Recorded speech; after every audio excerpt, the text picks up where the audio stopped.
ये कहानी उन 4 दोस्तों की है जिसके साथ कुछ ऐसी घटना घटी कि जिसे उनका पूरा जीवन ही बदल गया। आइए जानते हैं कि ऐसा क्या हुआ था।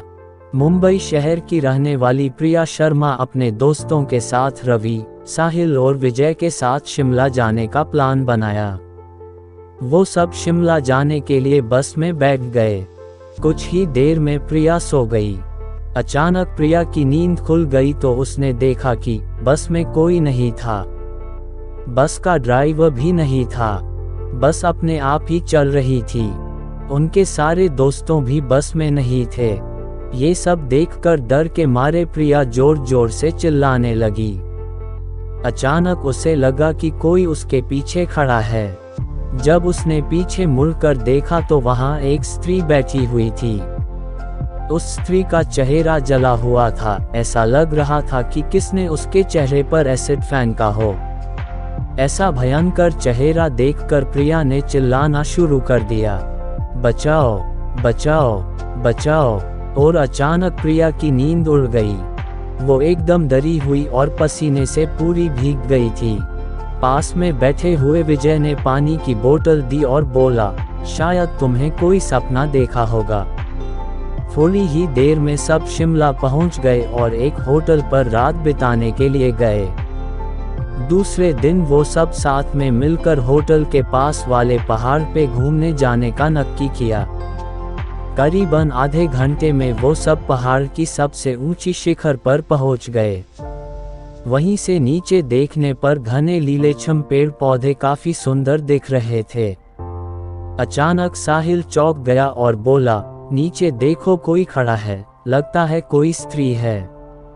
विजय और रवि भी देखने लगे लेकिन उन्हें कोई दिख नहीं रहा था और बोले, तू पागल हो गया है क्या? इस घने जंगल में कोई स्त्री कैसे आ सकती है? तुम्हें शायद कोई भ्रम हुआ होगा। उसके बाद वह सब खुली जगह पर चले गए। रात होने वाली थी इसलिए वह सब ने पहाड़ पर ही रुकने का निर्णय किया। इसलिए उन सब ने वहां पर ही तंबू लगाया और खाने पीने के लिए सामान बाहर निकाला। प्रिया की बैग तंबू के बाहर थी इसलिए वह लेने के लिए बाहर गई तो वहां पर उसे किसी की आवाज सुनाई दी। प्रिया उस आवाज की ओर अपनी नजर घूम आती है तो उन्हें सामने से कोई 3 आदमी आते हुए दिख रहे थे।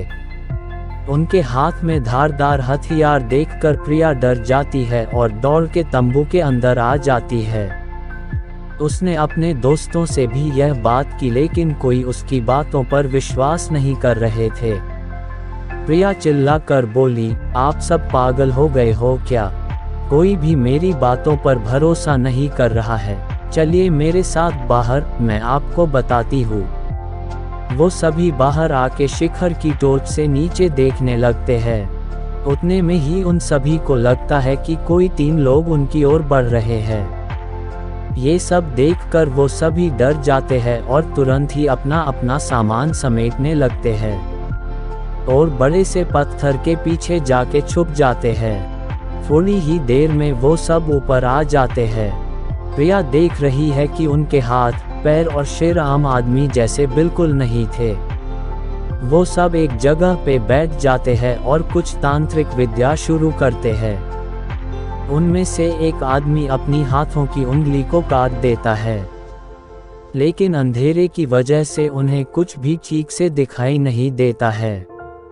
अचानक उन चारों ने देखा कि एक औरत उन आदमियों के बीच में आके लेट जाती है। कोई नहीं जानता कि आखिर वो औरत वहां पे पहुंची कैसे। प्रिया ने कहा, मुझे कुछ समझ नहीं आ रहा है, आखिर यह सब हो क्या रहा है? मुझे बहुत ही डर लग रहा है। एक के बाद एक वो तीनों उस औरत को सूंघने लगे। वहीं पे अचानक उस औरत ने अपनी उंगली उठाई और हमारी तरफ इशारा करने लगी। हम सब डर गई। वो तीनों उस औरत को छोड़कर हमारी ओर बढ़ने लगे। हम सब पहाड़ी से नीचे होटल की ओर दौड़ने लगे। हमारी आवाज सुनकर वो तीनों हमारी ओर दौड़ने लगे।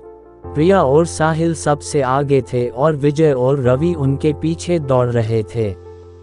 प्रिया और साहिल होटल तक पहुंच गए लेकिन रवि और विजय का कोई पता नहीं चल रहा था।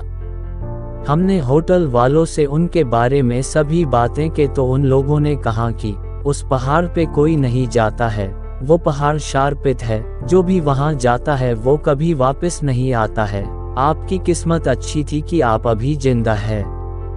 लेकिन हमारे दोस्त रवि और विजय कभी भी वापस लौट के नहीं आए। हमने उन्हें ढूंढने का बहुत ही कोशिश की, पुलिस कंप्लेन भी करवाई लेकिन कोई फर्क नहीं पड़ा।